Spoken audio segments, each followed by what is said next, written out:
राष्ट्रवादी काँग्रेस पार्टीचे राष्ट्रीय अध्यक्ष तथा महाराष्ट्र राज्याचे उपमुख्यमंत्री अजित पवार आणि प्रदेशाध्यक्ष तथा खासदार सुनील तटकरे यांच्या वाढदिवसाचे औचित्य साधून नुकतेच इच्छा भगवंताची बहुउद्देशीय सामाजिक संस्था, कार्य सम्राट, नगरसेवक नागेश गायकवाड आणि किसन जाधव मित्र परिवाराच्या वतीनं जिल्हास्तरीय निवड चाचणी व अजिंक्यपद कबड्डी स्पर्धेचे आयोजन करण्यात आले होते। या स्पर्धेमध्ये 900 खेळाडूंनी सहभाग नोंदविला होता। या स्पर्धेचे पारितोषिक वितरण सोहळा मोठ्या थाटामाटात संपन्न झाले।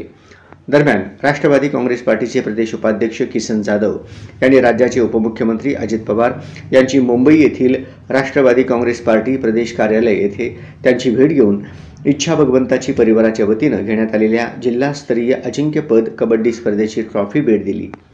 याप्रसंगी प्रदेश युवक सरचिटणीस चेतन नागेश गायकवाड, माणिक कांबळे, आनंद गाडेकर, प्रथमेश पवार आदींची उपस्थिती होती।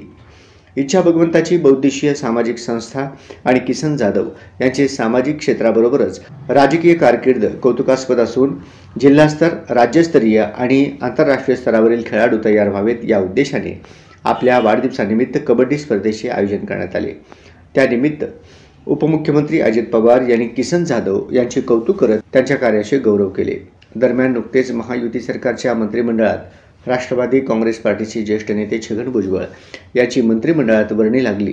त्यांच्याकडे अन्न व नागरी पुरवठा मंत्रालयाची जबाबदारी उपमुख्यमंत्री अजित पवार यांनी सोपवली। छगन भुजबळ यांनी मंत्रिपदाची शपथ घेतल्यानंतर प्रथमच किसन जाधव यांनी नामदार छगन भुजबळ यांना मखमली टोपी, शाल, पुष्पगुच्छ, प्रतिमा देऊन त्यांचा गौरव करीत सन्मान केला।